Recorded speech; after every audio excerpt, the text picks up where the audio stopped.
स्वागत है आप सबका मेरी भविष्यवाणियों की पुस्तक में। तो आइए हम आज के पवित्र वचन को पढ़ेंगे जो कि परमेश्वर के दास प्रेरित अंकुर यूसुफ नरूला जी द्वारा लिखा गया है। आत्मिक हथियार और वरदान। जैसा कि पहला कुरिन्थियों अध्याय 12 उसकी 4 और 7 आयत में लिखा, वरदान तो कई प्रकार के हैं परंतु आत्मा एक ही है, किंतु सबके लाभ पहुंचाने के लिए हर एक को आत्मा का प्रकाश दिया जाता है। मेरे प्रियो, बाइबल में लिखा है कि परमेश्वर ने आपको अकेला और निहत्था नहीं छोड़ा, बल्कि परमेश्वर ने आपको आत्मिक हथियार और वरदान दिए हैं ताकि आप इनका इस्तेमाल करके अपने जीवन को बेहतर कर सकें और अपने जीवन में हमेशा विजयी हों, ताकि आपको देखकर दूसरे लोग भी बचाए जाएं। मेरे प्रियो, आपको अपने हथियारों का इस्तेमाल एक पवित्र जलन रखते हुए करना है, क्योंकि परमेश्वर ने कहा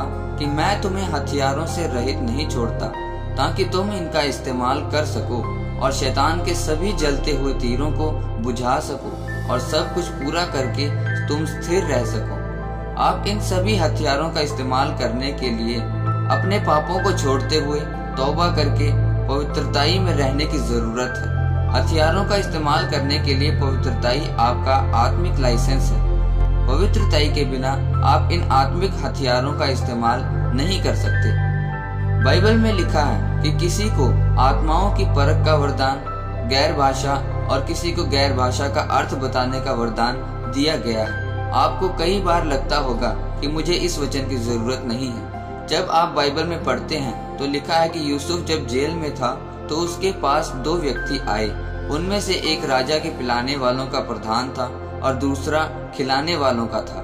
दोनों को एक सपना आया जिसका अर्थ यूसुफ ने उनको बताया और कहा, अगर तुम्हें लगे कि मैंने सपने का अर्थ तुम्हें परमेश्वर की ओर से बताया है तो मेरा जिक्र राजा के सामने जरूर करना। लेकिन उस व्यक्ति ने यूसुफ के बारे में राजा को नहीं बताया। फिर एक दिन जब इस बात को 2 साल बीत गए तो राजा को एक सपना आया जिसका अर्थ किसी को नहीं पता चल रहा था। फिर उस व्यक्ति ने राजा को यूसुफ के बारे में बताया।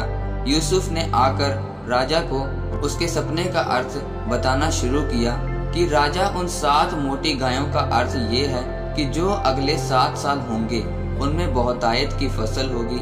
उसी तरह 7 कुरूप गायों का ये मतलब है कि 7 साल फिर ऐसे अकाल के होंगे कि सब फसल को खा जाएंगे और देश और लोगों की हानि होगी। जब आप सोचते होंगे कि ये सब बातें यूसुफ ने कहां से बताई, क्योंकि जो आत्मा की बातें हैं वह सिर्फ आत्मा ही आपके ऊपर जाहिर कर सकता है। पवित्र आत्मा तब ही अपने गहरे भेदों को आपके ऊपर जाहिर करता है अगर आप उसके साथ जुड़े हुए हों, पवित्रताई में हों। मेरे प्रियो, आत्माओं की परख ही एक ऐसा वरदान है जिससे आपको अपने सपनों का अर्थ पता होता है और सही और गलत की पहचान होती है। बाइबल बताती है कि गैर भाषा भी जो पवित्र आत्मा का वरदान है आपको स्वर्ग और धरती के साथ जोड़ती है। इसके बाद ही आपको समझ लगने लगता है कि धरती पर क्या होने वाला है, परमेश्वर की मर्जी क्या है, और आपको आत्मिक चीजों की समझ आनी शुरू होती है। इसी वरदान के द्वारा